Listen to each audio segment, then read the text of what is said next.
I had to create this version of myself to appease the certain type of girl that I wanted. Exactly. Mm-hmm. And then it became like this internal battle within myself because I know I'm not this person. There's a certain hurt that I still feel every time I talk about it. It's just a heavy feeling. Like you just. Hey, everyone. Let's start healing. I'm Adrienne Murchison, and welcome to the Let's Start Healing podcast. We have more in common than we think, and what we have in common can change the world. Well, I am giving you today my full episode on men's mental health. I shared 3 segments with you last week and 1 this week, 2 last week and 1 this week. And it's been quite a conversation. And before I get to that, I want to just share something personal that somehow I would like to bring you some aspect of my daily life and my desire to bring these conversations to you, because I have so many conversations that I have planned and in store for you and in the bank.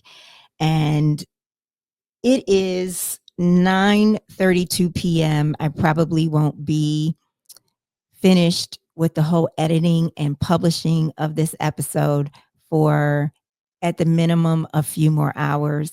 But I'm bringing this to you at this time of night because I had a whole day of working in my reporting job, in which I work for currently 3 different entities. And I did that. I was focused on one story from 10 to just before 5 o'clock. So from 10 a.m. to just before 5 o'clock. Before that, I really committed myself to doing some breath work, courtesy a video of my dear friend Jazz Jones. So I did 30 minutes of breath work, and then I did my prayer and meditation to gear me up for this day. So I just wanted to share this and let you know how much this podcast means to me. And I have so many nice surprises in store for you very soon. My conversation on men's mental health is with 3 gentlemen who you may already have gotten acquainted with if you watched the 3 segments. That is Russell Murchison, who's my nephew, Charles Murchison, who's my cousin. These are both young adult men, as well as a dear friend, David Thomas.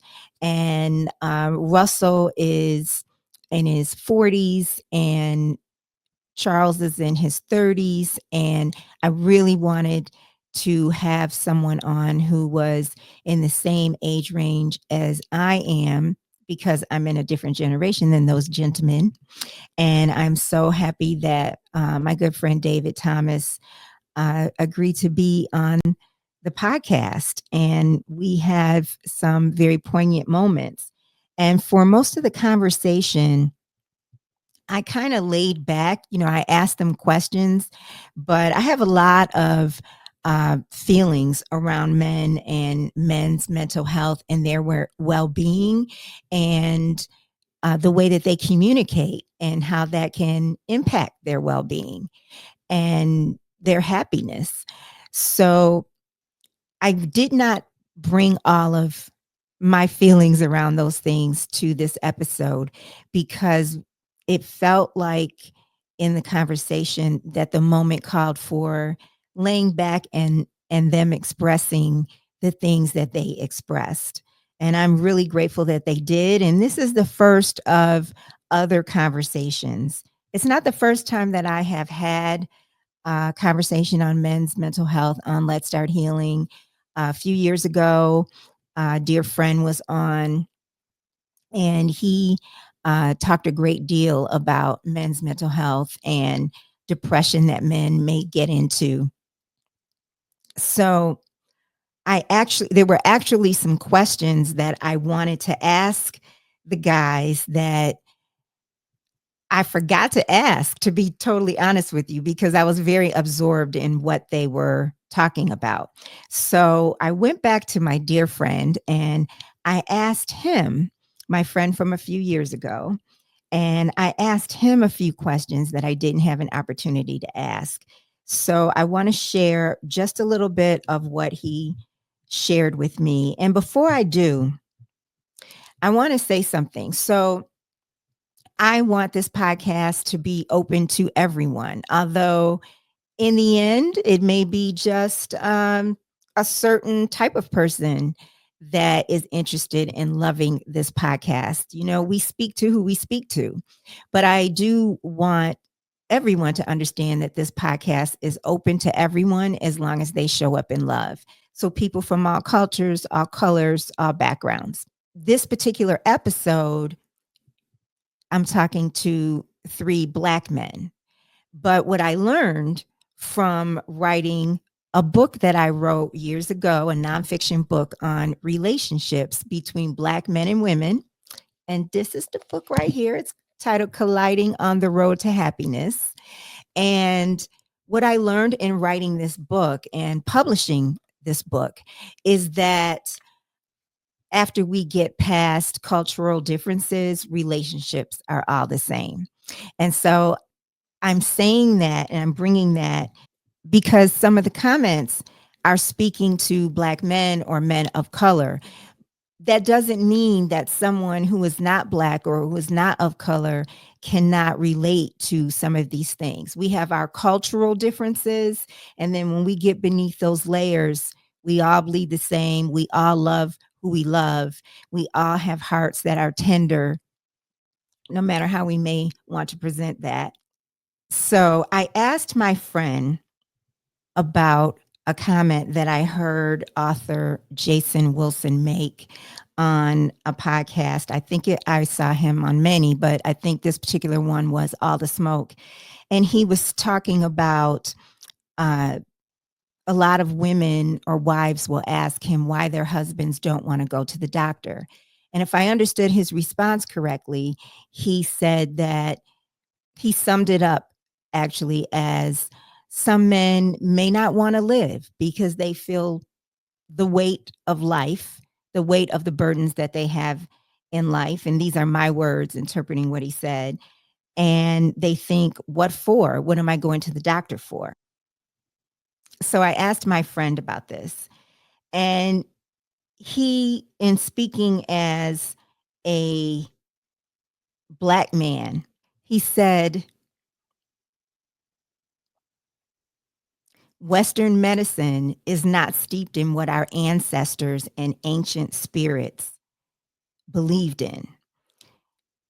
Granted, he said there are medicines that have been around for thousands of years, but he said that Western medicine and society is not, quote, is not designed for us. And he said that can play into a sadness or depression that men can feel. Men can feel a sense of loss, a sense of feeling disconnected. He said, I was just thinking about indigenous people, such as Native Americans, who were here and how they might feel disconnected as well. For some people, this might seem trite, but it's not trite at all. And I had a revelation for myself personally last summer when I was in Jamaica. And I wish I could remember the name of the falls that I went to, because every time I bring up these falls in Jamaica, someone will say, is it such and such falls? They'll say the name and I'll say, yes, that's it. But I went to these falls and I went to, after I went to the falls, I went to this cave that was maybe about 45 minutes away. It was a cave where we were told that enslaved people used to escape. And I was seeing on the rock formations of the cave, I was seeing facial expressions. It was very, very surreal what I was seeing on the walls of the cave. And ever since that trip, when I look at many, many Black people, especially Black men now, I see this regalness. I see a aura of royalty. And it's just something that my spirit is seeing.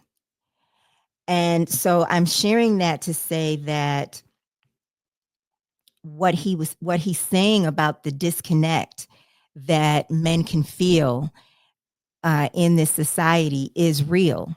So I also asked my friend about something else. I have a friend who made a comment to me several months ago that happiness, the idea of happiness, is not something that he was brought up to even conceive of. He was actually brought up to believe that a man who is seeking happiness or believes that he can be happy is a fool, is what my friend told me. So I asked Wes about this, and he said that I cannot relate to, only because I've been blessed by the joy that life has brought me. It can't be denied. I've had the ups, I've had the downs, but I've had way more blessings that allow me a lot of joy. And he emphasized God. Well, he also pointed out how he has been with a person that he asked God for more than 30 years. I wish I could remember exactly how many years they have. Well, they've been together 40 years, but how long they've been married has been 30 something years. But he says he's been with that person that he asked God for, and God gave him. Yes, God exists and has given me way more blessings than I could have ever brought on myself.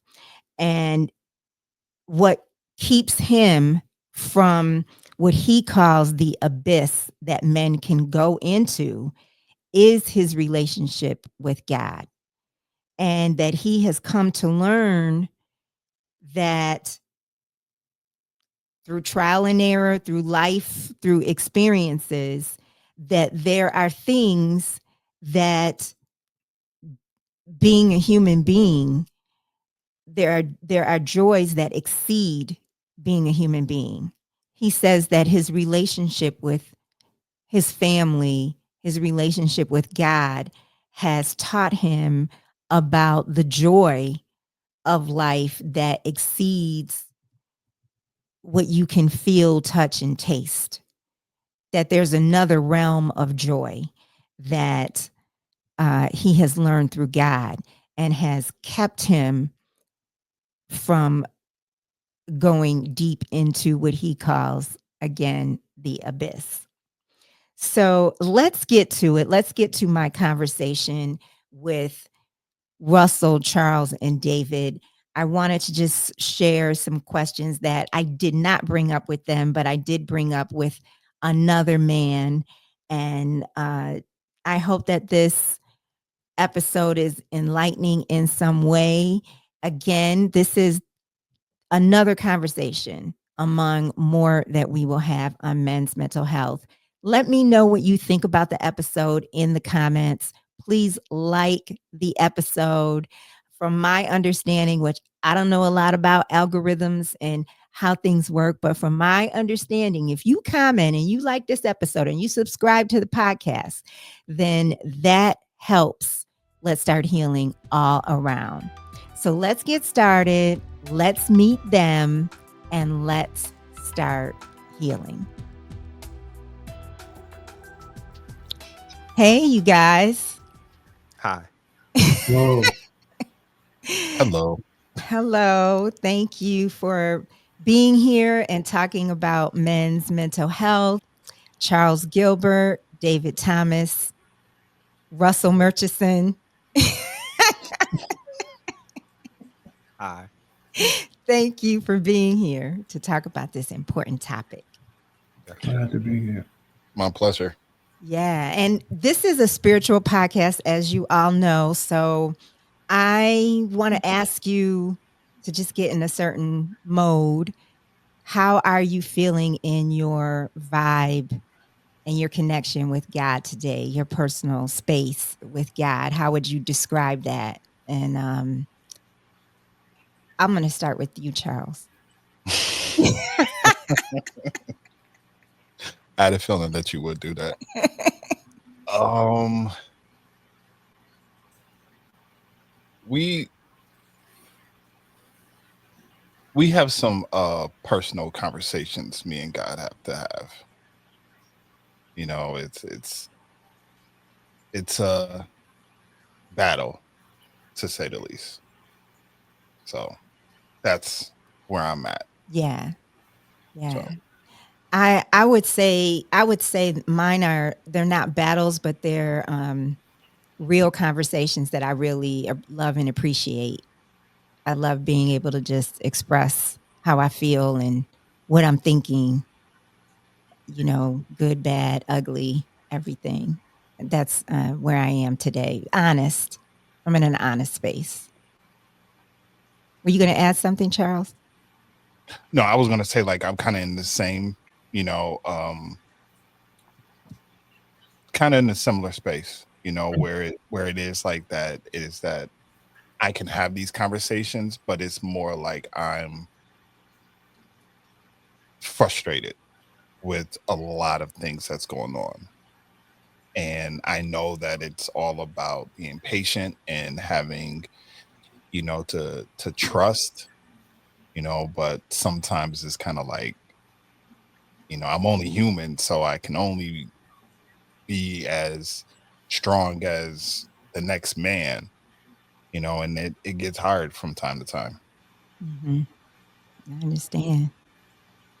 Russell, how would you describe your space? My space with God. Hmm. Today. I mean, it's always a constant form of communication as far as how I feel like I talk to God. So it doesn't feel any different than any other time.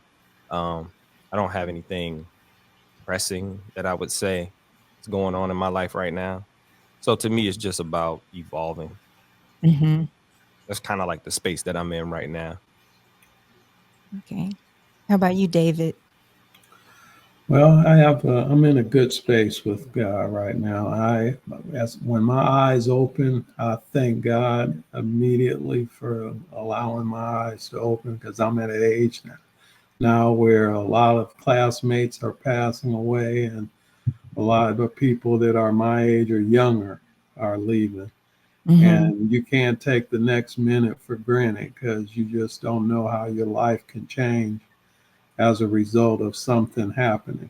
Like Yeah. I took a big fall Saturday. I was at my brother's and I slipped on this step and I fell backwards. And I very easily could have hit my head. And like a friend of mine who did, and his vertebrae was busted and he became paralyzed. And then he subsequently passed away last year. But it just makes me so thankful every time I go through something to come out on the other side of it. So I start with that. I have a daily devotion that I read. My boss, I recently retired. My boss bought me this book. And I don't Oh, know. it's blurry. What does Oh, it say? it's called Retirement Rocks Devotions for All That Free Time. And I recently retired. And so it's usually it starts out with a verse from the Bible, depending, and then it gives a little story of somebody that's giving you the story of goal. Like today was about goal orientation and setting goals, and like if you lost, say you gained 40 pounds, you didn't gain that 40 pounds in a night or two. It took time for that to happen. So when you want to lose 40 pounds, you got to set a goal to do that, and it's going to take some time. And but you set that goal and go after it. And so it's just things like that that I do. I read a proverbs a day, since there's 30 or 31 days in a calendar month, and the proverbs is that long. Then I have one for each day that I'll read, and then a psalm I'll read. But I just want to thank God and not take things for granted. I love that. Yeah. That's David. That's actually kind of what I was saying, but you said it so eloquently. Like, my constant conversation with God is about gratitude and being grateful, as opposed to having I don't want to mischaracterize it, but I just don't have a disdain or displeasure or a why me approach to it, because I understand what this journey is about for me. And so when I say it's about evolving and constantly evolving, it comes with the gratitude and observation that you were speaking of. So yeah, that's yeah. So, Russ, I want to start with you. I had asked you each.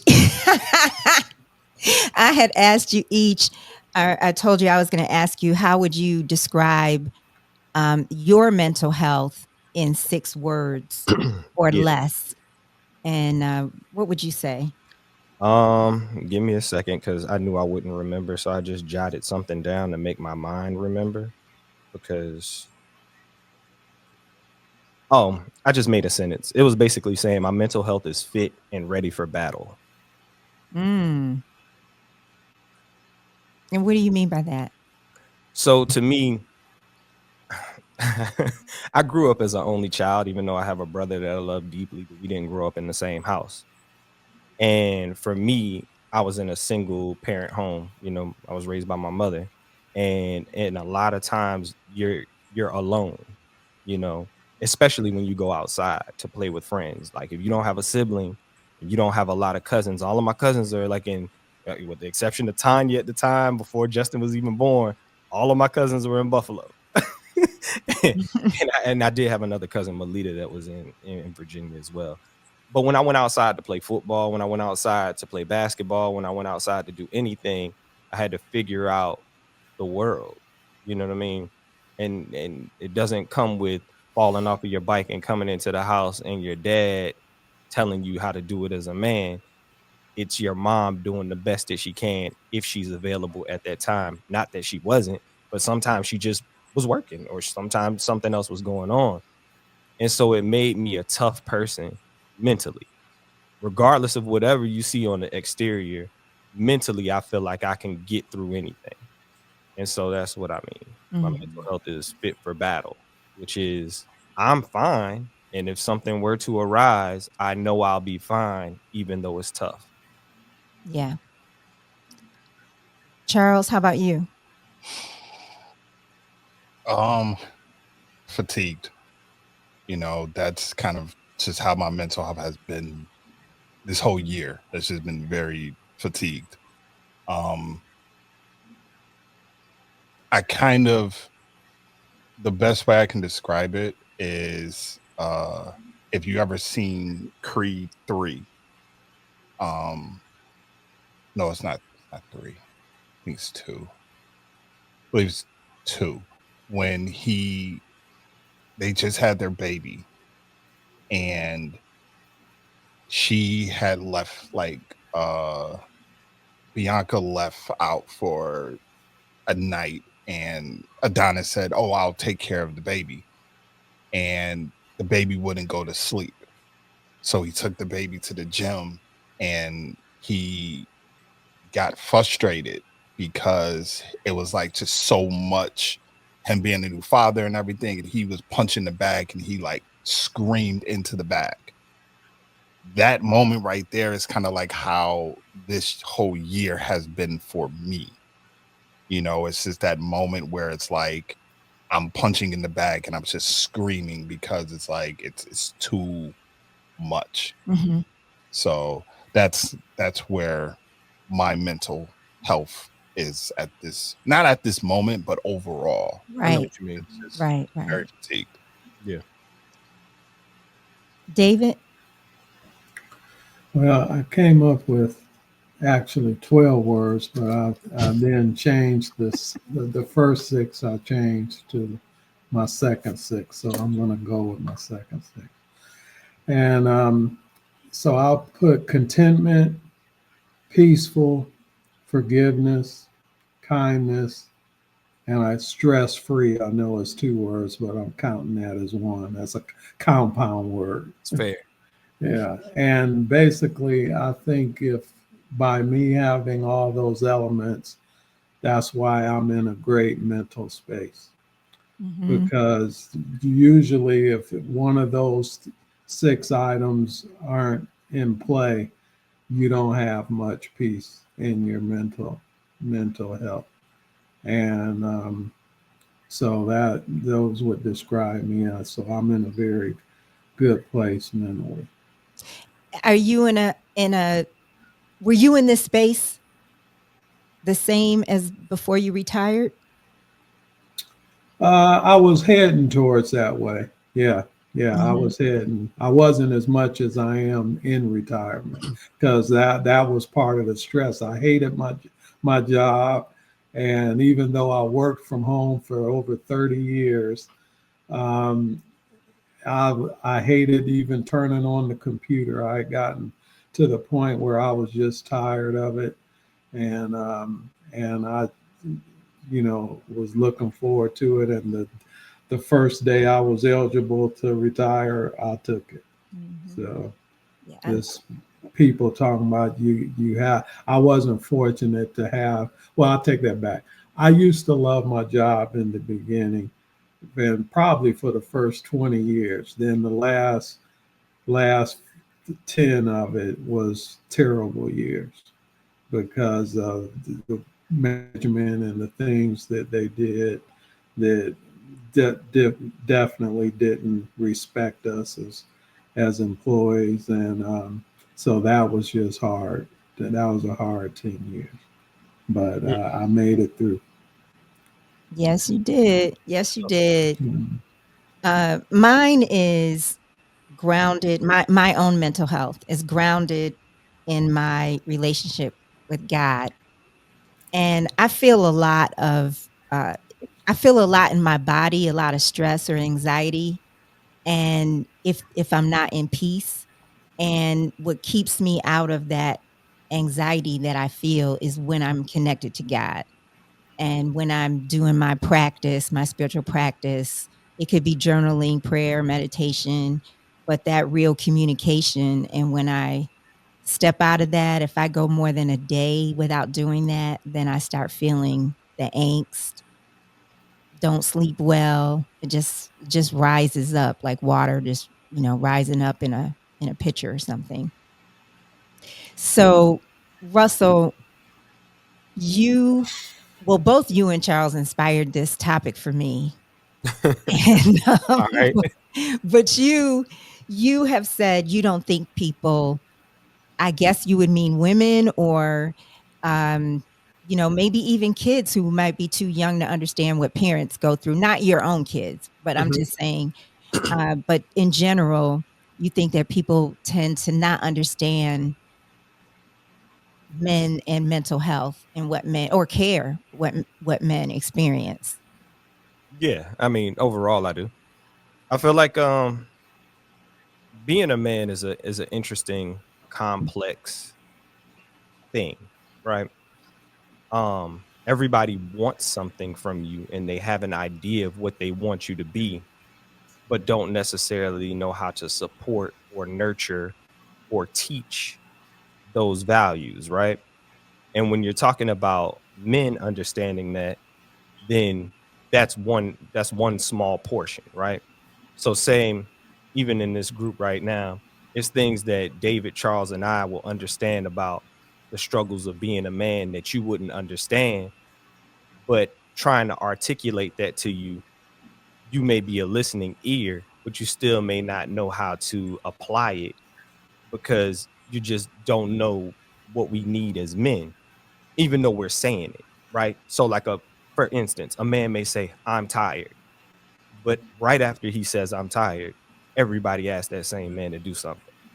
That's what I mean by they don't care. See, you see how they laughing? They be like, Charles, what's going on, baby? You tired? You all right? Man, I'm just tired, man. Hey, that's cool, but can you run me to the store? And after that, man, you check up on moms and hey, look, see if this. That's what I'm talking about. So when I say it, it's tongue in cheek.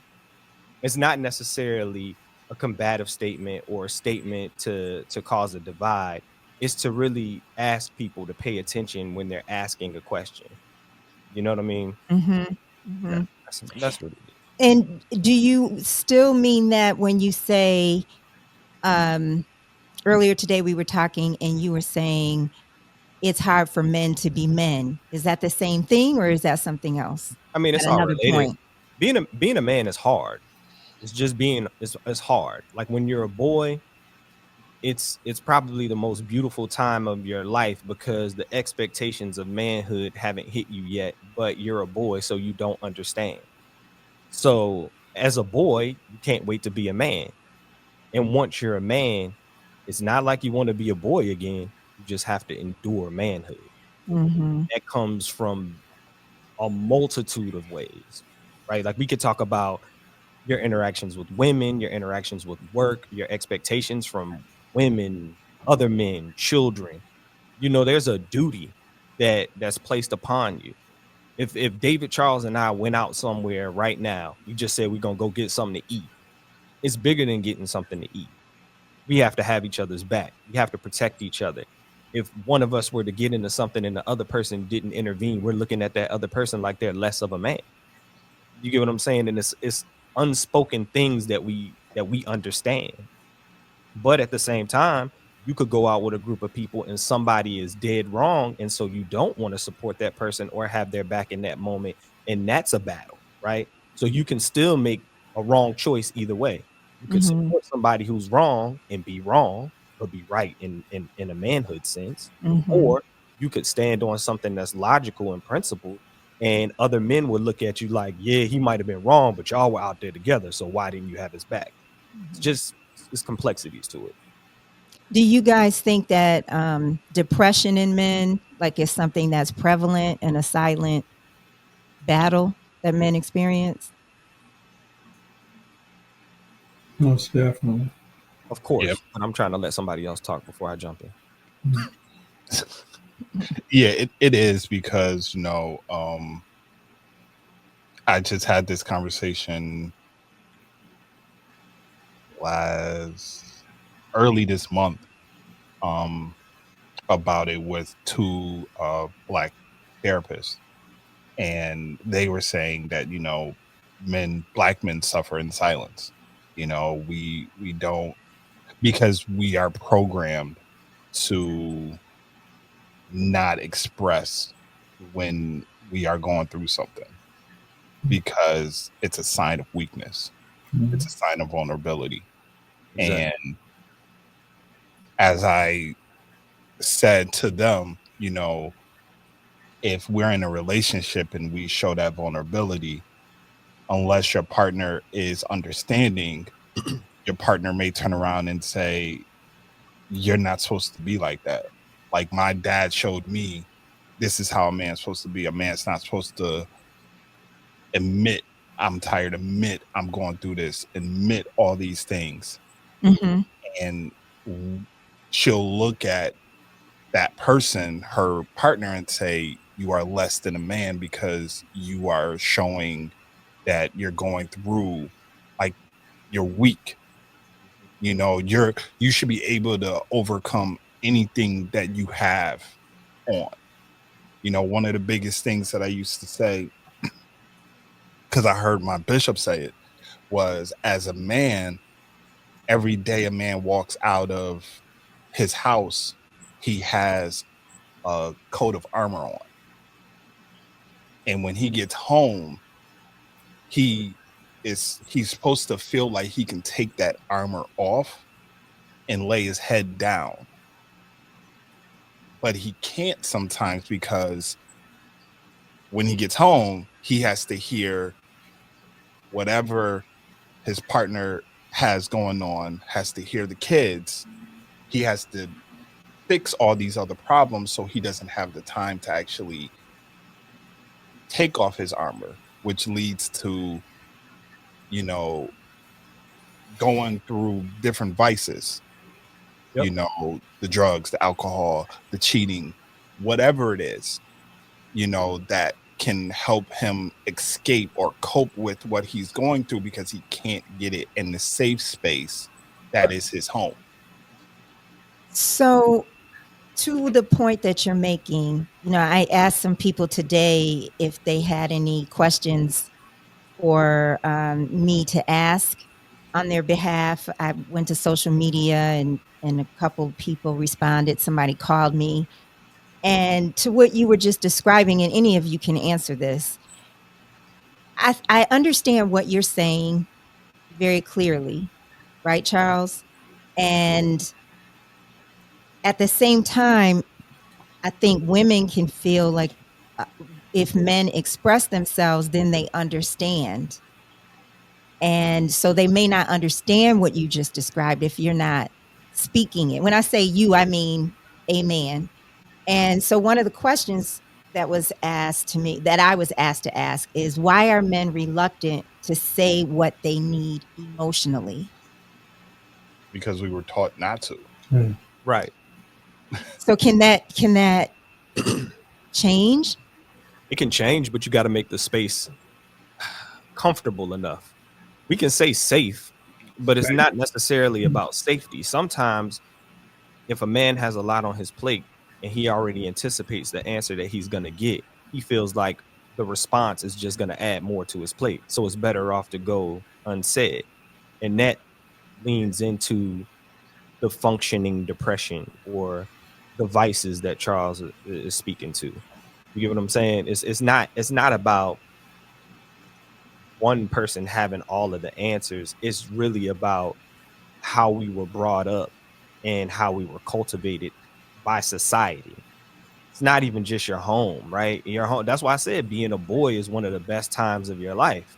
It's not until you go out into the real world and experience things and then you come back home and the answer is you got to man up. Mm-hmm. See what I'm saying? That's not even a real answer. You go outside, you get into a fight, you hurt. It's a 50 million questions about why you ain't man up. You know what I'm saying? As Yeah. opposed to a Yeah. nurturing aspect. And I do it as a father, but I do it for a different reason. I don't do it because I think I have an alternative way of making this situation. I do it because I want him to be okay if I'm gone. Mm-hmm. And so it comes with cons, right?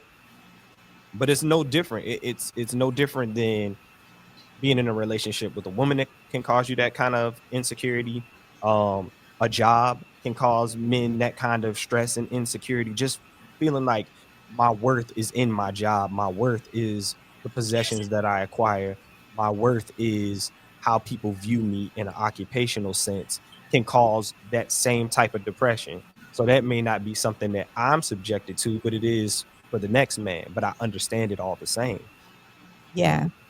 That's is leading me to something I want to bring up to you, David. I'm really grateful that you're here because one, you're my friend, and two, I wanted someone on where we're in the same age range.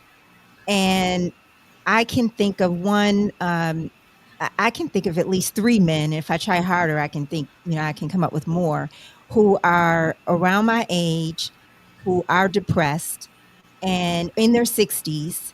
And I can point to women in their 60s who are thinking about what's the next thing I want to do in my life? What's the next goal? And I find that a lot of men are not thinking that way. They're thinking about how they're at the end. And particularly, they might not have other activities outside of their job. So then if they retire, they've shared how their identity was really caught up in their career. So then that, sort of compounds the depression that they feel at this point in their life. And so that's very stark to me. And can you speak to that? Does that ring true to you in people that or what are your thoughts? Well, um, yes, I know several men who are identified by who they are in their jobs, and I identify myself. Um, I'm a CPA. I passed the exam, which is a very very hard exam to pass, and I reap the benefits of that. But I've never been one to identify myself as just that I'm a CPA and that's it.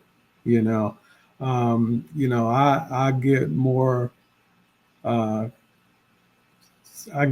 satisfaction from being a good father to my girls, and now I have a grandson that I have, and I want to put all my energies into help raising him into the man that he should be, you know.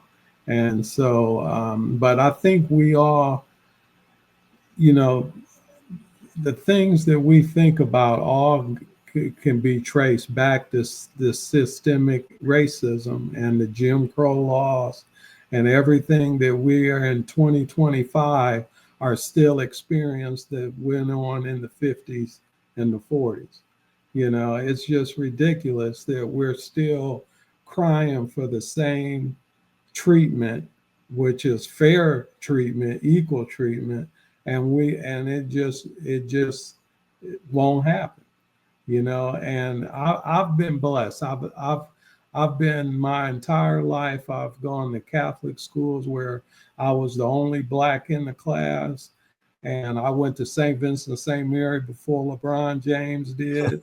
We were the first blacks to be recruited to St. Vincent, and I didn't even know what was going on there during my basketball life at St. Vincent. That I found out years later that the coach that recruited us, Frank Jesse, he had a black cat that was killed and thrown on his car.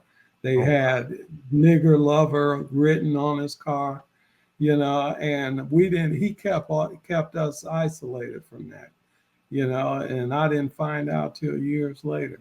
So I've been blessed that I've never been called the N word to my face, and but I have friends that have been called that and more, and been picked up by the police and all that, and so we're all, even within our own community, some of us has not experienced that, and others have experienced that all their lives, Yeah. and so it's just, so that's where the support comes in, and trying to help your fellow man, and trying to show kindness. That's why that was one of my words: kindness, forgiveness, peaceful, try to demonstrate those qualities to help somebody else. Hmm. So I don't know if that answered your question, but I hope it did. A little bit. Yeah. Thank you Uh, for sharing that. yeah. Russell, were you going to say something? Nah, I was just listening. I thought that was amazing. It was. It Conversation. was. And I have a question from a man, Leon, in Buffalo, who he says, "Why do men think they have to be strong all the time?" And he says that men cannot speak their feelings and they suffer in quiet, which is some of what you've already shared. He also was talking about mothers and how it's really hard if you don't have a mother, if your mother passed. He said that mothers, they can be vulnerable, men can be vulnerable with their mothers, and that they're nurturers, and versus with their spouse or partner, then they feel like they have to fix something, they have to have more of an edge. And he says, we only know one way. And why do men have to carry this weight? Oh, I mean, I can speak to that. My experience is a little bit different than his, or the way he articulated it. because I grew up with my mom. Like my dad was in my life, but he was in Louisiana. I'm in Virginia. And when I saw my dad was, I would just have to say 100% nurturing. Like the times he had to discipline me wasn't really like real discipline because it wasn't really something crazy that I did. My mom had to endure all of those things, so she had to play two roles. So she had to have a delicate balance of nurturing and preparing me to be a man. And one of her key things was she didn't want me to make me a mama's boy, which it may sound odd, but to her, she felt like I would have a hard time getting a woman if I was a mama's boy, as opposed to if she were to raise me like how she saw I was supposed to be.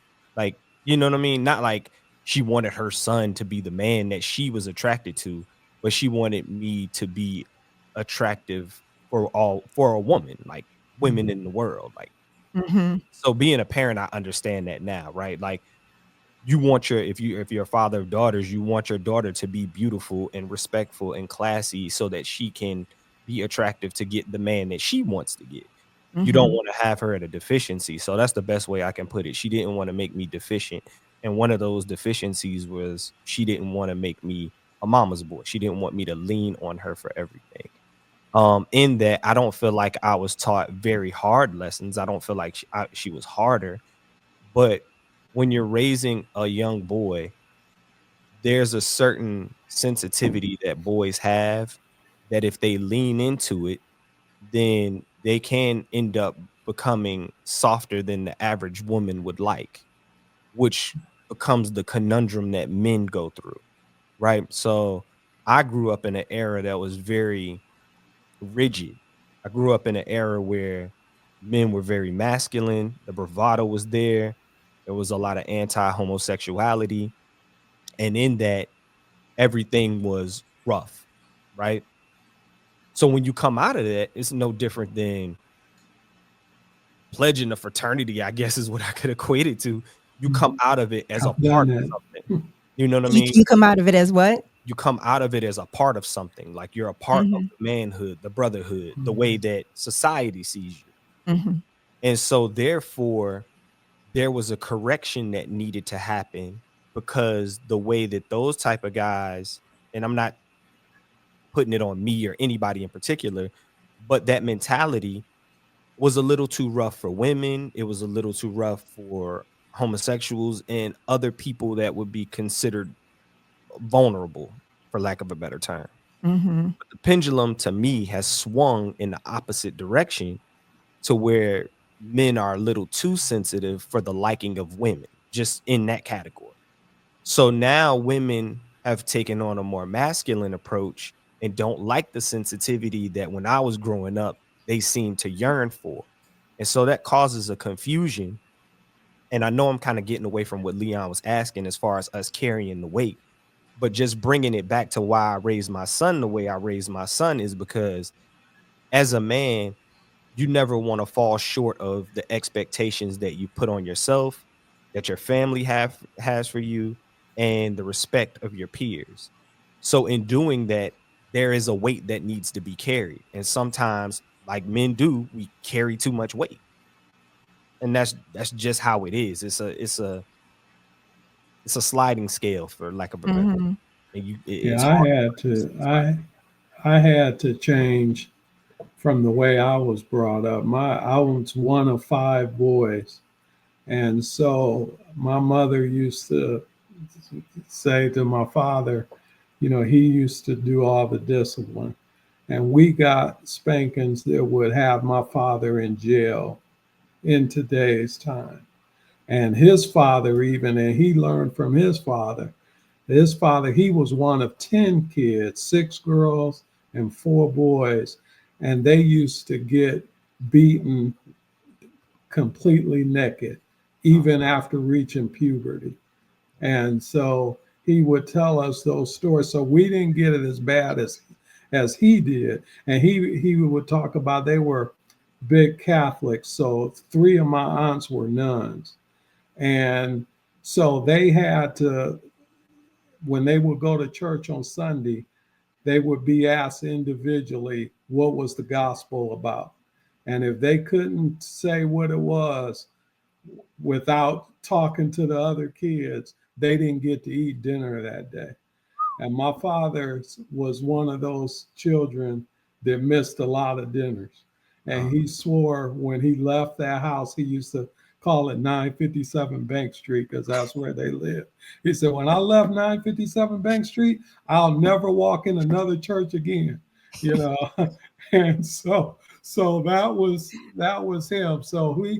I was so growing up with him, you know, and being, you know, people talk about peer pressure. And I would say, I was never concerned about peer pressure because I was afraid of my father more than peer pressure. So I knew what I needed to do in order to do right. But I was 18 before my father ever told me he loved me. And that was after I gave him $100 bill for Father's Day. So love wasn't expressed in my household. My mom, even though we knew she loved us, she never said that she loved us a lot, you know. And so that's something. But I looked at my father, I looked at his mistakes. He was a gambler. He worked two jobs, but he would say his main job took care of us, and his gambling job was his racetrack money, you know. And I just saw all the things he did, and I said, that is not the way I want to live my life. And that's what I don't understand of how you have girls that have kids, their mother had them at 15, and instead of them seeing how hard it was, then they'll turn around and have them at 15. And that's the part that I don't understand, is why we can't seem to look at something and see, okay, that didn't work for them, so let me try another way. You know, that's what I would hope we would try to get out of it. Mhm. Yeah. Is this what's speaking to you, Charles, about everything we're talking about so far? I grew up predominantly around nothing but women. Um, when I started to become who, like, my dad left my life when I was 12. Like, he was present, but he wasn't present, you know. Um, so a lot of the things that I learned from watching. I'm an observer, so I learned from watching my brother, watching, you know, my cousins, watching my uncles. But majority of my life, I was just surrounded by nothing but women. And I guess that's why my I'm more comfortable with expressing and being vulnerable, which kind of then goes into what Russ was saying earlier about, you know, women not looking at me and being like, oh, he's attractive because I was vulnerable. Like, I would express my feelings. If I was hurt by something, I would speak about it. And that was kind of like frowned upon. You know, like Russ said, you know, I'm a couple years younger than Russ, but I was in that same era. You know, I seen and heard and been around so much that of that, you want to call it toxic masculinity, Mm-hmm. but that's what I was kind of raised in that era. Yeah.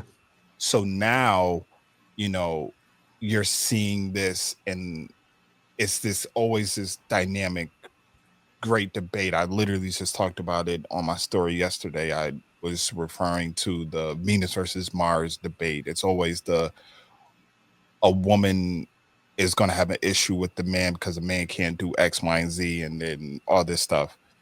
But the reason, you know, it goes back to what I had said earlier. The reason why we only we don't show it is because of the way society has told us we have to be this way. And the reason why it's easier for men to be vulnerable around their mothers because that's who raised us. That's, you know, that's our first love is our mother. So, you know, they kind of know, and it's not a they don't judge. Yeah, and it's So, non-transactional. right. That's the biggest one. It's, you know, I can go to my mom and lay my head Mm-hmm. on her lap, and she will literally just understand and comfort me when I'm going through something. You know, even in my 30s, I can still do that because that's, you know, that's a safe space for me. I always refer to my mom as like my root. That's my foundation. Um, and now I'm starting to see it. A lot of people are like, oh, we love that you're the way you are because we know that your mother did this for you. But there's still that group of people that are going to look at people like me and be like, "Mm, you're you're weak, you're soft because you're you're too vulnerable." Mm-hmm. And that really gets me. Like, I understand in my head, I understand that that's true because you all are sharing this. For me, in my personal relationships with men, that is a source of strength.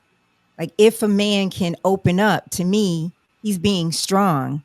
If he can, and if he can't, then I'm feeling like he's not being as strong, because it takes strength to be able to open up and to be vulnerable. Yeah, when you get to know them. So if That's you what I don't, mean. but that's I've what I'm gotten trying to to know tell you. you. When you don't know a man, when a man is first approaching women, I'm gonna tell you a quick story. I was in high school, and because I grew up with my mom, I loved a lot of R&B.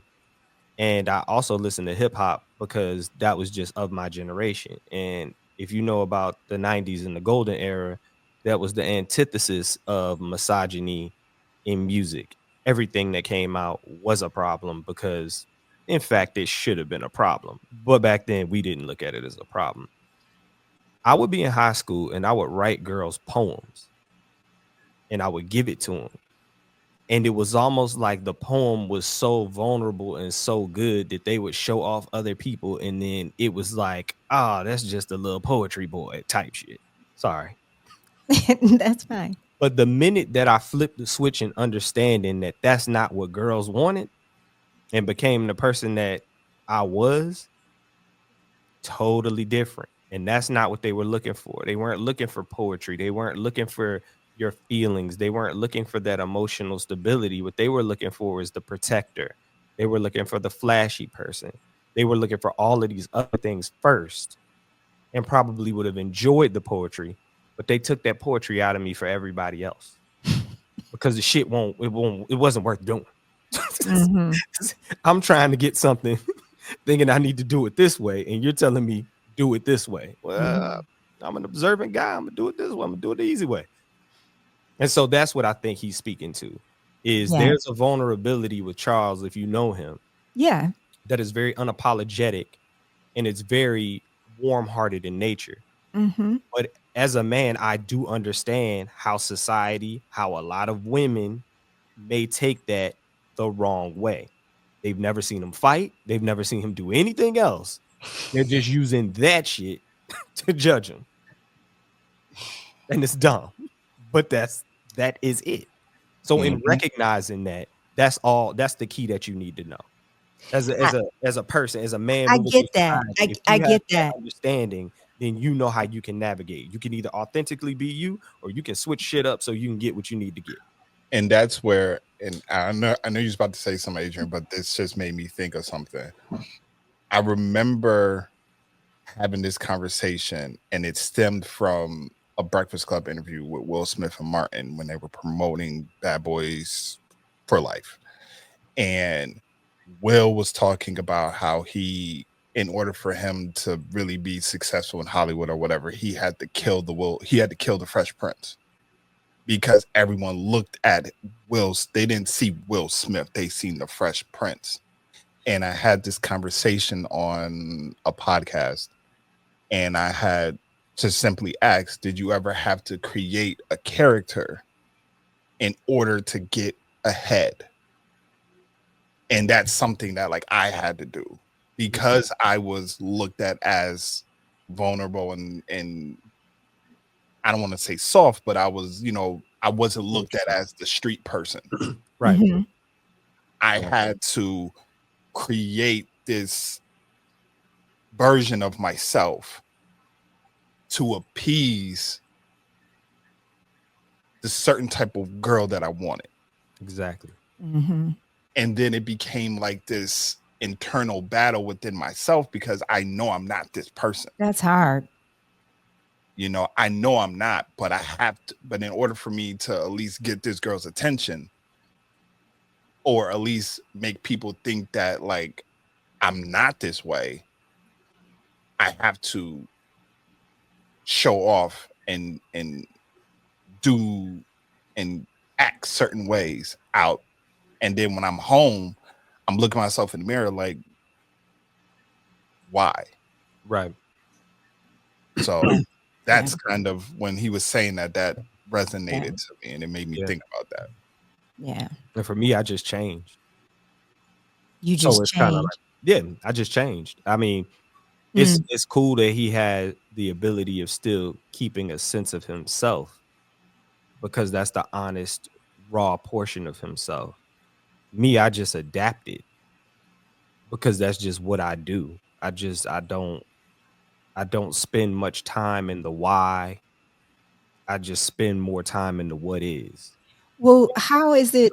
I mean, now I consider you and Faye, his wife, David, best friends. You're so similar to each other. And so my question for each of you, whoever wants to answer, is okay, so that happened, right, when you were younger.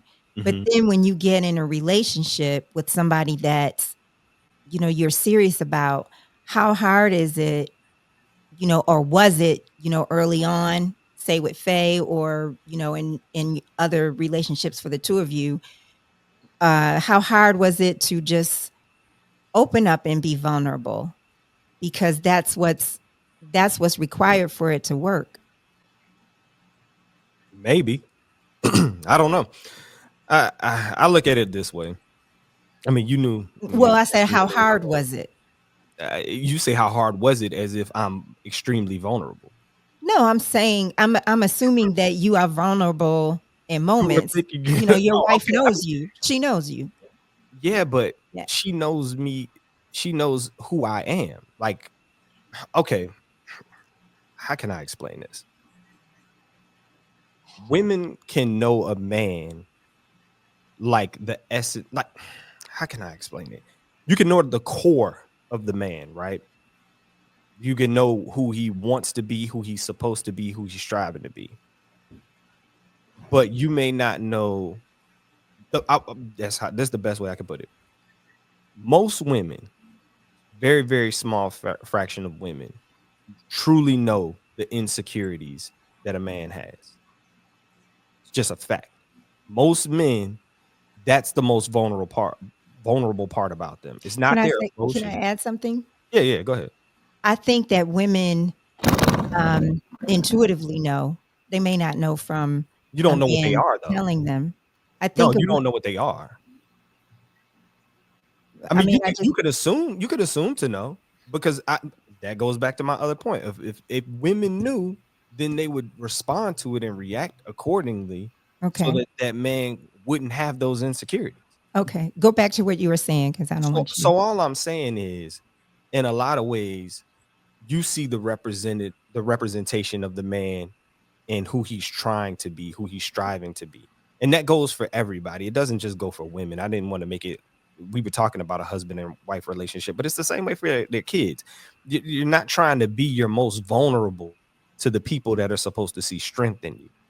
And so those insecurities are what you don't necessarily get in vulnerability. You do get emotional vulnerability, sure. You get what I'm saying? Like you can get I do. I somebody think open my to block, grief. my block is for me personally is I can see you at a weak moment. I can see you vulnerable. I can see that in you, and that's not going to diminish my view of you. It's not like if I see you as a strong person, Right, okay, I understand that you are a strong person, and then I see you in vulnerable moments right. where you're being authentically you and you're feeling that feeling. That's not going to diminish how I see What you. what if the man's insecurity is the opposite of what you think he is? So say a man's insecurity, say a man is a hard worker, but his insecurity is he really just wants to be lazy. He feels lazy. He wants to Hmm. quit. He wants to give up. Those are the type of things that a man is not going to share with people, or if he does, it's very few. It may be person, but it's not they're not just going to talk to you and be like, "Hey man, I don't want to go to work for the whole week and I don't care about none of this." They're not telling their girl that shit in most situations. They're not coming home to you and being like, "Yo, work was so hard, I just want to cry." They're not saying that. You can think you feel that. You think your man is telling you everything. It's not that. You get what I'm saying? Some Hmm. men don't even like asking their significant other for intimacy because it comes off as too soft. Some men don't like asking for. Yeah, so Okay. some men Mhm. may say, "Damn," in their vulnerable moment, they be like, "Man, I just want to make love with my girl, but she gonna ask me for all this other shit, and then if I ask her, she gonna just, oh man, you know what? I ain't even gonna ask." Like some men get to that point. It's a lot of insecurities that And come along. some women will jump on you and say, "Why don't you just do it? Or why don't you just take me? You know, what you I be mean, a that's what they man, be say. a man." That's what they say. Tell them like, nah, you said you were hungry, your head hurt, and you wanted to watch the show. Like anything. And I'm not speaking like now, I'm just saying in general throughout life. Even when God, even when I was who you knew I was in my 20s, Yeah. in my late Yeah. teens, it was a lot easier for me to just go get what I wanted to get from who I needed to get it from, as Hmm. opposed to going through the battles. Yeah. Well, that's That making I me wanted want to to ask you this question. For men, is that um tiring to initiate all the time? Because I mean, if I was a man, I mean, if that was like the woman's traditional role, yeah. I just would not be wanting to do that. So is that something that's tiring, or is that just like it's no big So deal? women play a hard role in this. By nature and in my experience, when women want you to like them, it's a very easy thing to do to get them to be physical. But as you get comfortable and you all know each other and there's a balance there, that's where the disconnect comes, because now you have to try harder than you would have tried in the beginning, if that makes sense. So the initiation process could be more of a hurdle, right? So that's why a lot of guys cheat as well, is because the effort that they have to put in it isn't as hard, but they're not thinking about the consequences of everything that comes with that action. That one action can have a ripple effect that will destroy your whole life. Hmm. In addition to it not meaning anything to you, but people don't understand what that means. You get what I'm saying? Hmm. Like Hmm. in nature, you can't create this without having more females than males. Just talking about animals, not people, Yeah. right? If Yeah. there's a lion, there's a whole bunch of lionesses and cubs in the pride, and there's a one lion, right? And you see a lot of that in nature because the women are really the ones that are the creators. The men are just planting a seed. So by nature, as men, it's easy for us to plant the seed. It's harder for us to stick with the pride and nurture and raise and protect. That's the effort. That's the work, not the hunt, for lack of a better term. Yeah. I have a couple more questions. One is, how can a woman who is friends with a man, she's literally a friend or like a little sister, how can she be supportive when they are going through a tough time? Maybe they're going through a divorce, maybe they're experiencing grief, but they're experiencing a tough time emotionally, and they may be trying to wall themselves off, or you just don't know what to give to a man when he is experiencing something like that, as a friend and you're a woman. I mean, I have answers, but I'll let other people go too.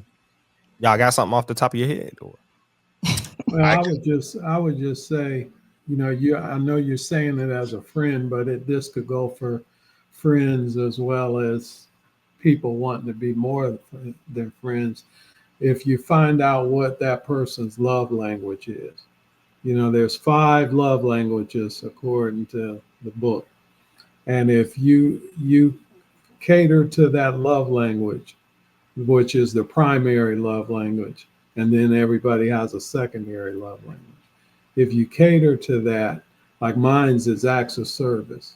So if somebody does something for me, or bring me a meal or something like that, that goes a long way in establishing that relationship. That's a really good idea. to a degree, To a degree. yes. What are you saying? And the reason why I say that is because like my number one love language is physical touch. So that's where that kind of will teeter. Where if it's a friend, I wouldn't want Well, yeah, physical. well, Yeah. that's where your secondary love language comes in. My second Maybe gifts they could buy one you is something. Or, my second one is quality time. So oh, that one can be more. yeah, you could watch a movie together. Yeah. Or something. Yeah. Because I think of, for me, I just had this conversation where one of my friends, when I was going through like a really dark moment in my life, it was the first time that I realized that a person doesn't have to do anything but just be present. right. Like I remember it, and I remember I like stormed out, and I was like just sitting in a corner, like just bawling. And my friend just came right next to me and just stood there. And when like all the noise in my head kind of went away, I looked up and they were standing right there. They didn't say a word, but they were just showing me that you are not alone in this, whatever it is that you're going through. And that's what I would say. Like, sometimes I don't need words of like, I don't need advice. I just need you to just be there, Yeah. Right. know? Because in those times you feel alone. Right. And I think speaking to it, not even to try to cut you off, my bad, cuz. No, you good. But I agree with that wholeheartedly, and that's what I was gonna say. If you're in a situation and it's a platonic relationship, no matter if it's male or female, it feels the same. And to me, mine was gonna be to be there. To speak to an example specifically for me, I have a best friend, right? So my best friend and I have been through the worst stuff in our lives, like, sorry about that. Parents passing, frustration with finances, uh, girl trouble, whatever, right? The main thing that we've always been able to do is just be honest with each other through conversation and be around and checking up on each other when we know it's a problem.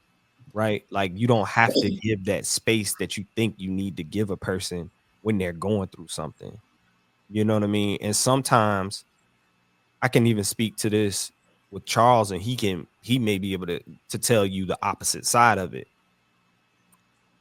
He's gone through things this year, and when I text him outside of the group chat, it's usually not about that, right? Like I'll check in, I'll get the answer that I'm looking for, which is his real emotions and how he's feeling at the time, and then I just come right back with some regular shit. That's how I do it because that's how I would want it to be done for me. So like when my parents passed, condolences, so forth and so on, and that's what I need to know that you care. But then the people that hit me up and be like, yo, 49ers killed it this week. Or yo, you see LeBron do X, Y, and Z.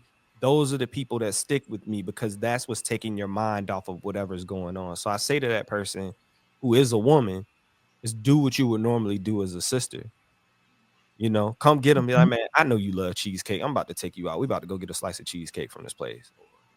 I know you love this, so we're just gonna go do it, and you ain't even gotta say nothing. I'm just gonna be here while we do it, like while we watch Right. this movie. You know what I mean? That kind Yeah. of. Yeah. That's And great.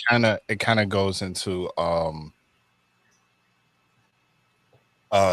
podcaster that me and I believe you, Adrian, and Russ kind of all probably watch. I know me and Russ watch it a lot.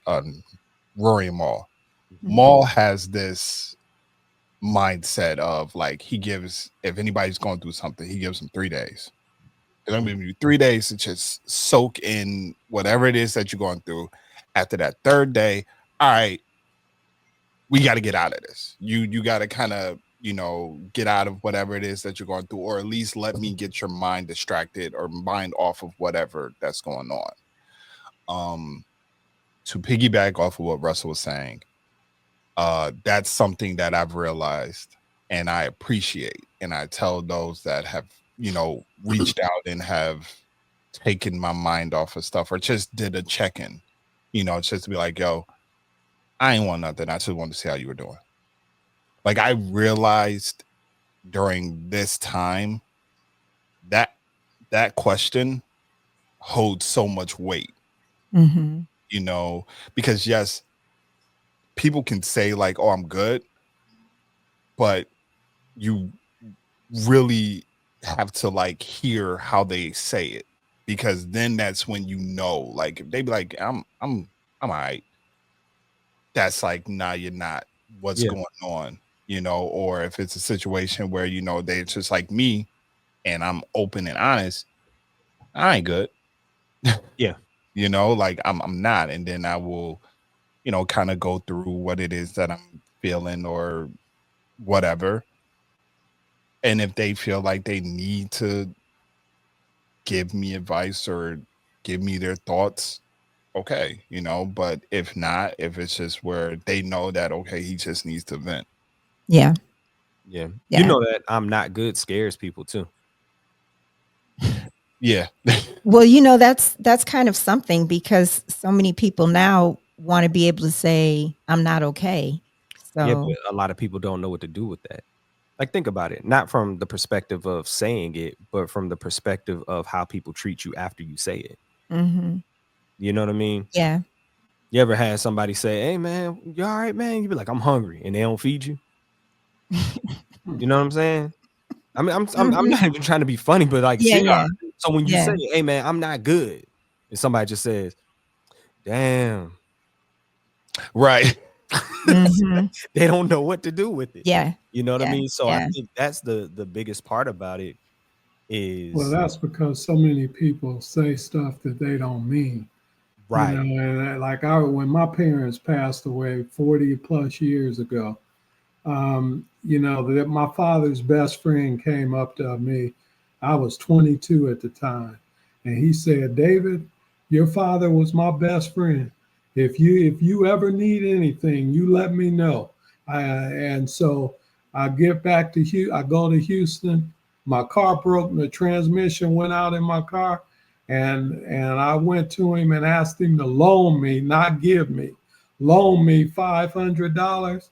and he didn't do it. And I said, so why did you say if there was anything I needed, I can count on Yeah. you then? Yeah. So people need to say what they mean and mean what they say. Right. Yeah. And true. that's because he's right. A lot of people ask you how you're doing. They don't really want to know. That's just another way of saying hi. And then if you come back and say I'm not doing good, and I say, oh, I didn't expect that. Now what do I do? Yep. So yeah. So that's the way it works sometimes. Yep. Is there anything that you think is underrated in men? And I'm going to tell you why I asked this question earlier. I was telling Russell, I was watching LaRoyce Hawkins, who's the actor from Chicago PD, on Sway in the Morning, and something came up. I don't know how the question was posed, but I think it was about how our Black men underrated, and he said in their imagination. And I'm just saying, in general, is there any area that you think men are underrated or people don't think about? Black men or men? You can say both. I think black men of my and Charles' generation have changed the demographic of how fatherhood is. Like whether you're with the person or you're not with the person that you created the child with, we are very underrated as how we're represented as fathers and how we show up for our kids in all facets, whether that's as protectors, as providers, as support systems. um I think we get credit from those around us who know, but from a societal standpoint, I don't think we get that credit. And I think a lot of times a lot of the old hat is still permeating through society, like no different than Bron and Bronny. You ask anybody, would they do that for their son? And it's a yes. But for some reason, it was a debate. It's like, what's going on. And they're like, he's not good enough to play. Okay, so he's LeBron James. That's his son. He wants him on the team. Shut up. That's how I look at it. You know, Mhm. you look at Kobe and Gigi. You know what I mean? And what he did for women's basketball. The man created a whole gym and academy dedicated to the sport for teaching his daughter how to play the game he loved because he loved her so much. And I don't know if he was misogynistic before he had daughters or not. All I can tell you is as a father, he was A1. Mhm. That's what made Kobe so endearing to people after all those years of discontent. Most people don't like the Lakers. They either like the Lakers or they hate the Lakers, right? Then you have the things that he may have said or may have done. But at the end of the day, the way he rebuilt that in the last 5 years of his career, leading to his untimely demise, was fatherhood. That's how we looked at him. Mhm. So Yeah. that's one thing. Yeah. Anybody else? I agree with what Russ said. Mhm. That's definitely something that I, lean on too, because especially with me, because like, you know, when I had my daughter at 20, and that whole process was a lot of my daughter's mother's side of the family thought I wasn't going to be there. They had those stigmas and was like, oh, he's he's not going to be there. He's going to be deadbeat, all this other stuff. And now it's more so I get praised for Mhm. being there and doing all this. But I was like, I knew the minute I found out I was going to be a dad, my whole Yeah. life changed because I knew I had a responsibility. I had to do this Yep. Right. because like I knew I didn't want to be like what my dad was. Mhm. And that's what happens to all of us. All of us because we're men, all of us look at the attributes of our fathers that we loved and the attributes of our fathers that we didn't love, and we try to correct it when we have a child, you know? Mhm. And so my father was the perfect father, except we weren't with each other. You know what I'm saying? Because he and my mom didn't mesh personality wise. And that's just my assessment of it, right? After Hmm. years and years of understanding who they were as people, I could see in what ways this was never going to work. You know what I mean? So I fought neither one of them.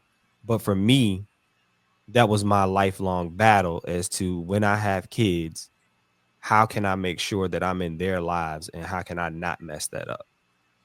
And so that's what I did. I changed my behavior as a man. I changed my behavior on how I moved around this earth.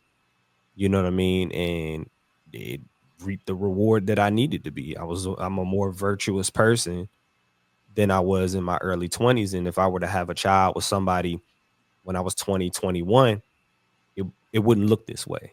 Hmm. You know what I mean? Because Yeah. I wasn't who I was supposed to be yet. Right. So Right. Right. I got a question for you, Adrian. What's that? Um, Along those lines, I'm also a divorce mediator, so I do a lot of divorces and things that going back and forth between the husband and wife. And you'll have a lot of women that the husband wants to do the right thing, or the boyfriend, if it's a legitimation case, and the woman is making it hard, like you're not going to see him when you're supposed to see him, and they put up roadblocks and obstacles when the man is trying to do the right thing, and you would think they would say as a woman, hey, I want the father. I mean, that's one thing I credit my ex-wife with. She never, if she said, hey, we don't have to live by this agreement. Whenever you want to see your girls, you can see your girls anytime you want to, and I knew my cues were going to go off of how she was. If she wanted to act bad, I was going to act bad. But if she acted good, I was going to act good. So kind of like what we said earlier, that the females are the ones that present the atmosphere and the climate of the room, then a lot of that can fall on them to also do the right thing, because men have to fight to see their own kid. Nobody should ever have to fight to see their own kids, but they do. And it comes into money. It'll be a money issue. Oh, you haven't done this, so I'm not going to do this. And, it just keeps going in a circle, and it never ends. Yeah. So why do you think that is? I can't speak to that because I really don't. I've never agreed with that. I agree with what you described as ideal. I've never agreed with, a ex-wife keeping kids from, um, their father. I can't speak to that. But I know back in the 90s, I had a boyfriend, and he was uh, just speaking about child support. I saw the money he was paying in child support every month. He was dedicated writing these checks, these big checks every month. And then later on, she took him to court. The mom took him to court to make this legal, you know. And so I see, and I have friends who talk about what they go through, what they've gone through, in previous marriages. So I can't speak to the why because I've never been married and I'm not built that way. And where does that fall back to? A black man's mental health. All yeah. comes back to that. Yeah. So if he's trying to, what kind of mental health is he going to have if he's trying to fight to get his own, spend time with his own kid? Yeah. You I've know, heard so many stories. It's definitely tough. I do want to say another thing that I thought black men are underrated in is monogamy. I think there's a pop culture uh influence in that way of thinking. So if you pay attention to social media or you watch a lot of television or movies, we're portrayed in different ways. But I don't think we're as I don't want to say like cheaters. It's not really what I'm talking about. It's just more like the longing and yearning for monogamy and trying to make that work. I think it's underrated for us, just for black men. Yeah, I was just, maybe you'll know who I'm talking about. I was just watching somebody on a podcast and I can't remember who it was. And she was talking about, it was an actress, and she was talking about being on a set and the producers, everybody, on the set, the men would go home at a certain time to their family, but she didn't see that. She was black. Do you know who I'm talking about? I can't I remember. don't remember I that one. cannot remember. I can't remember who it was, but I'm going to tell you why I related to this. What's up? Because in the 90s, I had a part-time job at Morton Steakhouse of Mhm. Chicago in New York. And I was a hostess, and on Wall Street, okay? And or near right off Wall Street. And the men who would come in, mostly white men, would come in, and so often they would call their wives on the phone that was right on the desk and tell them where, this is where I am, I'm gonna be late. And that wasn't something that I felt I was seeing in my generation at that Yeah, time. and that may be true. You know what I'm saying? But I feel more. I feel like in this generation, that is so common. You know what I mean? And so many people get, I don't know, criticized if they share their location with their wives or things of that nature. But it's so common. You know what I mean? Mhm. Because it's like I'm being accountable to you. No matter what's going on, I'm here for you in this thing that we call life. Like the life we made together, we're in it together. Don't have to worry about me being unfaithful or being embarrassing to you.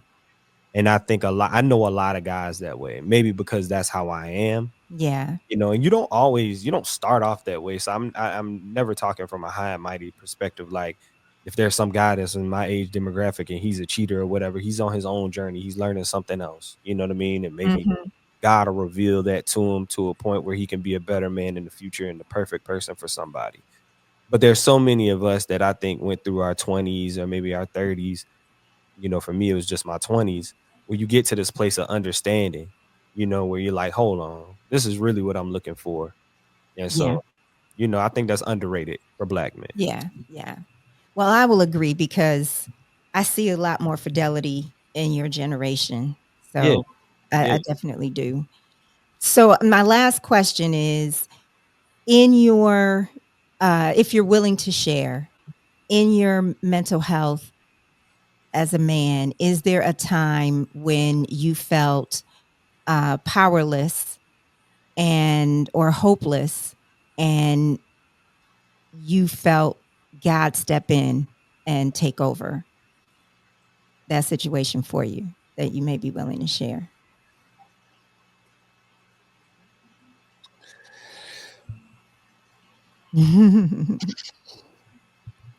What I've just been going through this whole time, like this whole year. Yeah. Mhm. Um, I am I have the superhero complex where I've learned this with my therapist. Um, I'm always, if there's a problem, I'm always quick to try to fix it, you know. Um, and for the first time, I wasn't able to fix this. You know, my mom was going through, she was going through her cancer battle, and I was not able to do anything, not physically doing it. I couldn't physically take this away from her. And it was frustrating because I'm seeing, this woman who is my world struggle, and there's nothing I can do about it, and I had to, through talking to my therapist, but then just, talking to my village of people, and not like all of them. all of just was like, just give it to God. You know, you that's the only thing you can do is just pray and give it to God. And I remember going to her best friend's gravesite, and I just sat there in the middle of January and just had this conversation, and I let it go because I knew there was nothing I can do. You know, I knew that if it was in his will, she would overcome this. Mhm. And, you know, she has, you know, and that's where I stand with that. So Mhm. Wow. Thank you so much for sharing that, Charles. Yep. I mean, you know me, man. It's it's different. Um, I rarely do I feel powerless in the way of understanding life and understanding that there are things that I can't control, so I don't worry about it. And so that's the foundation of how I am. Like, you know me, I'm not a worrier. You know, I don't concern myself with things that I can't control. Where in my life I felt God has stepped in from a mental health standpoint was my anger. And coming into manhood, um, I always tell people, you know, I grew up in the hood. Like, not like anything crazy, but I grew up in the hood. So if you've grown up in the hood, you understand what comes with the hood. And you understand that you wear your manhood as a badge of honor. And there are times where you hit extreme conflicts with people, and it may feel as if it's life or death. But I can tell you, as a 43-year-old man, none of those situations should have been life or death. And those are the situations in which I felt like God came and stepped in to prevent me from doing something that would derail my life. Mhm. And there were multiple instances of that. Mhm. And in that, that weighs a lot on, that talks about men's mental health and just manhood. When a Mhm. young boy turns 18, he's considered a man by the eyes of society. And he really shouldn't be. He should be afforded the same protections as a young adult, as a young child, but it's thrusted. You're thrusted right into manhood. And that comes with a lot of mistakes. And it comes with a lot of life lessons that you have to learn the hard way. And so God is always going to be there for the people who seek him. And I grew up Catholic, of course, as you know. And when I was 17, we converted deliberately to other forms of Christianity because of my questions for Catholicism. And so with that, I never turned away from Catholicism. It gave me the freedom of understanding that these religions are regional. God is everywhere. So it doesn't matter if you're practicing a different religion than I am. When you're growing up, if you're seeking God and you're seeking those virtues, he'll be there for you. And therefore, in my life, it hasn't been about despair. It's been more about protecting me from the bad side. Mhm. I always felt like my life was a battle of good and evil. I've never felt I never felt like I don't know what the word is, but I've never felt like I was the victim. I felt like I was the antagonist if it was a dire situation. Mhm. It's like my victimness makes me angry. My weakness makes me angry. Anything that goes wrong in my life, like say for instance, I used to tell my homeboy Dave all the time. I was like, yo, I'm driving this car. Y'all pardon my French. It ain't gonna be too crazy. And somebody might swerve into my lane. And I was like, yo, if he hits me, I'm beating his ass. That's what I would say. Like, that's the kind of anger I had. Like, if you hit me, I'm gonna hit you back. Like, I don't even want to get your insurance. And it's so funny that in my adulthood, I have been hit 2 times. And when I told him, He was like, man, I'm just glad you ain't get out the car and beat their ass. Because that's the type of anger that I used to walk around with. Like Yeah. I didn't have a big brother. I got into some fights, and like when I turned into a man, I was like, yo, it's on me to rectify anything that I feel like is wrong. And if anybody does anything wrong to me and I hurt them, it's God's will. Like that's how I walk around in life. So for me, it's different. Like I don't say that to be funny, and I don't say that as like a badge of honor. It's just a different battle. You know what I mean? And so I walk around trying to be the most peaceful, most docile, most kind-hearted Russ I can be, because the truth of the matter is it's all fire in here. It's just the honest to God truth. Yeah. That's how I feel when it comes to like protecting my family, when it comes to like somebody doing something to me or violating me. The first thing I'm thinking about is how can we eliminate this problem? And so that's how God is most instrumental in my life, is Yeah. calming that all the way down. Yeah. And I don't know if people understand, but there's I somebody get out it. there that gets it. You know Yeah. what I mean? It's like we were talking about watching Draymond Green on the pivot. I get it. Yeah. I get it. But yeah. Well, I'll tell the condensed version of my most awful year. And we're coming up on the anniversary, 44 years. July 7th was when my mom passed. And it's still, to this day, it still hurts when I talk about it. And so I was leaving to move to Houston from Akron. And she ended up leaving the house because she didn't want to be there when I left. And little did I know that was going to be the last time that I saw her alive. And so I go to Houston, May 21st. She dies on July 7th. I come home to Akron to go to the funeral. That's my first time on the airplane ever. And I'm crying like a baby because I'm going to bury my mom. And I get back, my father says, well, David, there's nothing here in Akron for you. You need to make your a life for yourself. Go ahead and move back to Houston, go to Houston.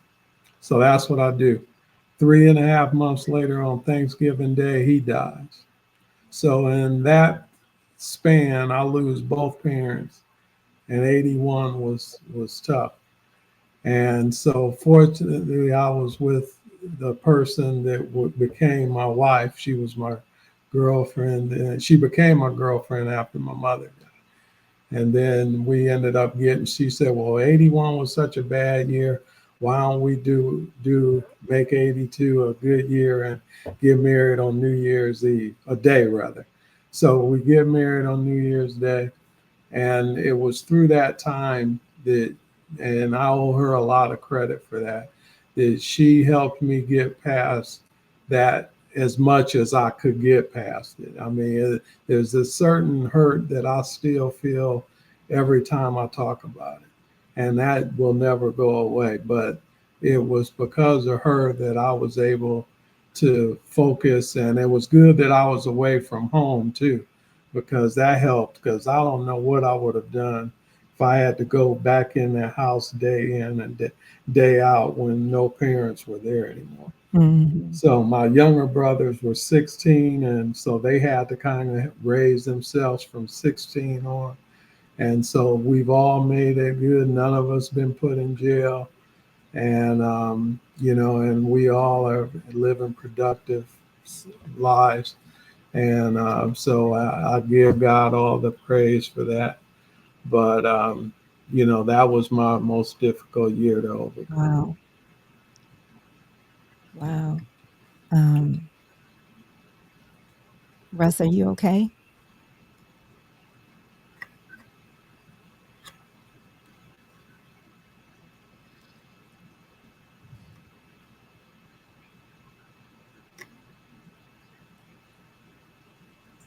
Yeah, I'm good.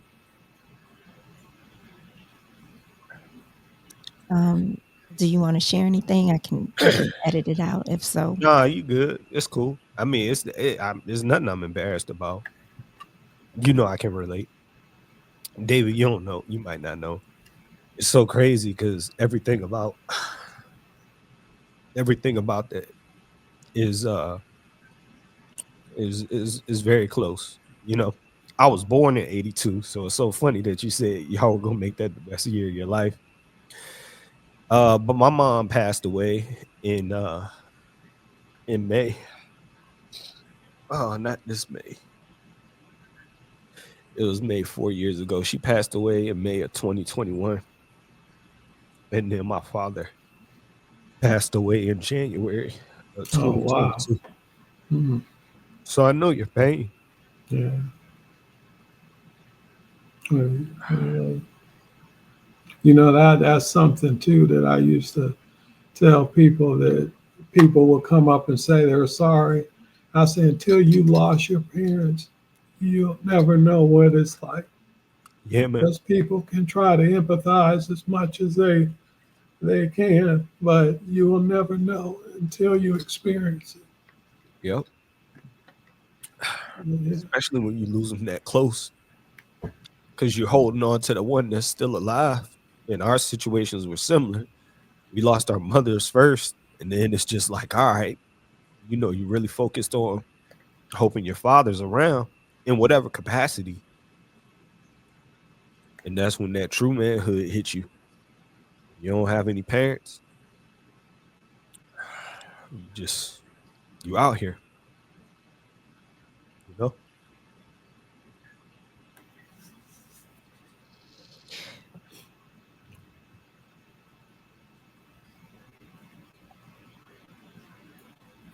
I'll pray for you.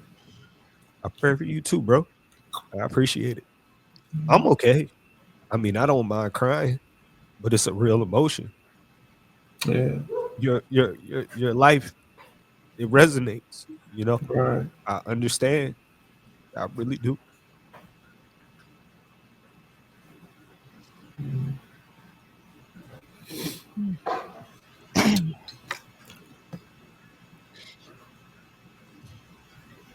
Well, can I ask you, when you say, I mean, I know the pain Yeah, you of can the ask me the anything. loss. I'm all right. I know the pain of the loss. Yeah.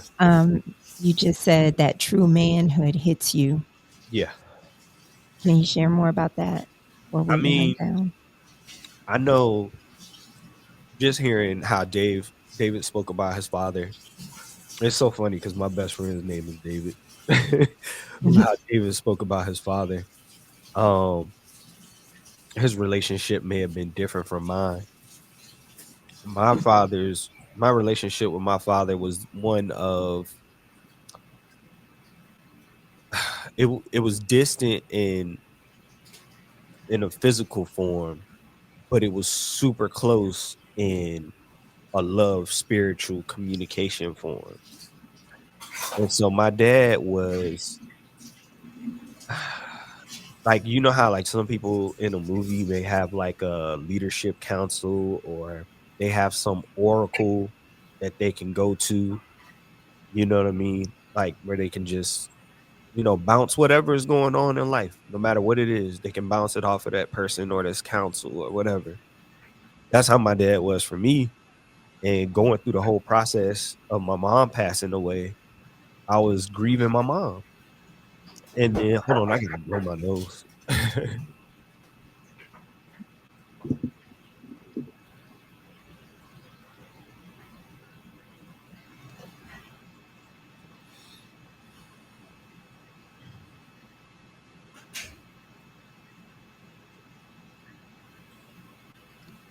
All right, sorry.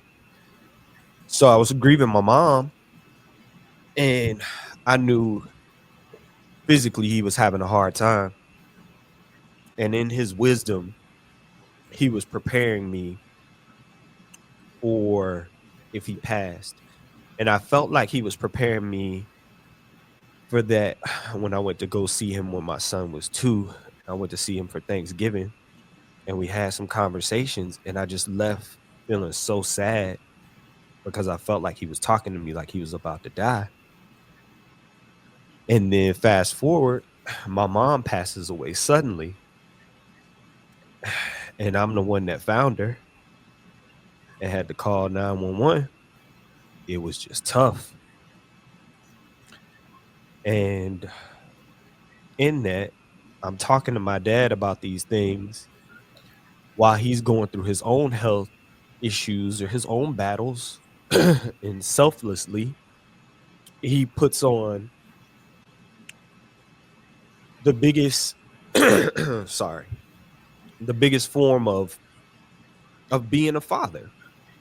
Like he's just being my dad. Like, man, I'm your dad, man. You're good.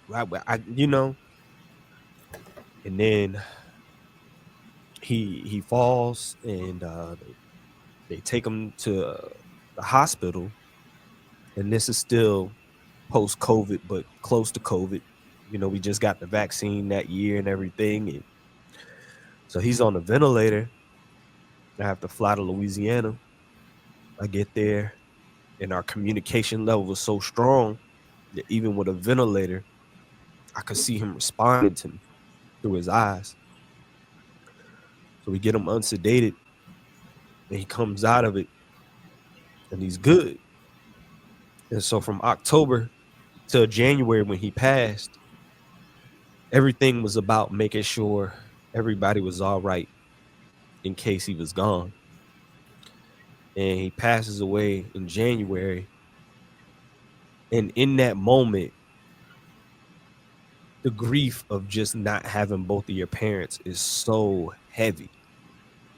It's just a heavy feeling. Like it's like, yo, the people that brought me here, both of them are gone, and I lost them relatively in the same time. And I know that it's been people that had worse experiences than I have. You know what I'm saying?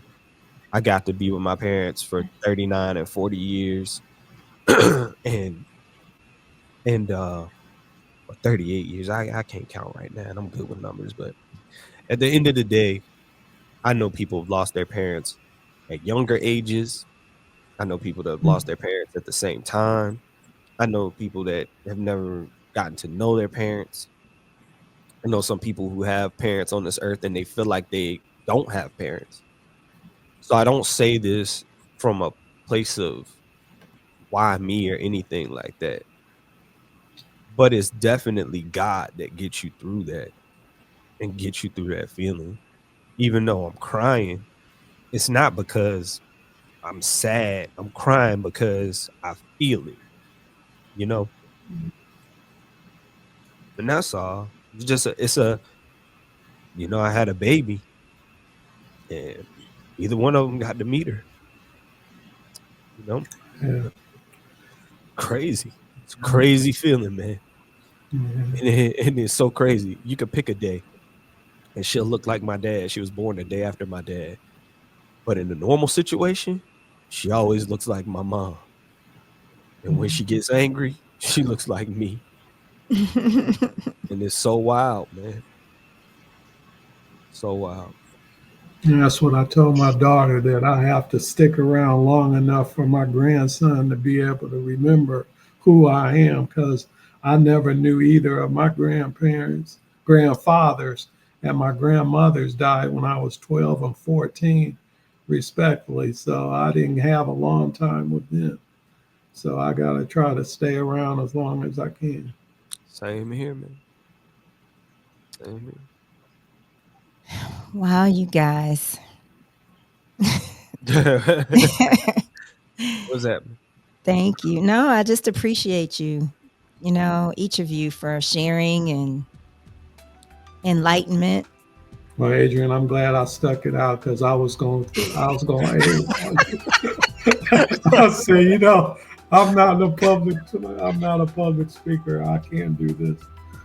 But I was feeling you, and it was coming towards the time, and I said, I should text you and ask, to check to make sure you were still good. Yeah, I could tell you were a little concerned about it. I got your text. I say, she's checking it. But no, I'll say, if I give you my word, it's gospel. It's going to happen.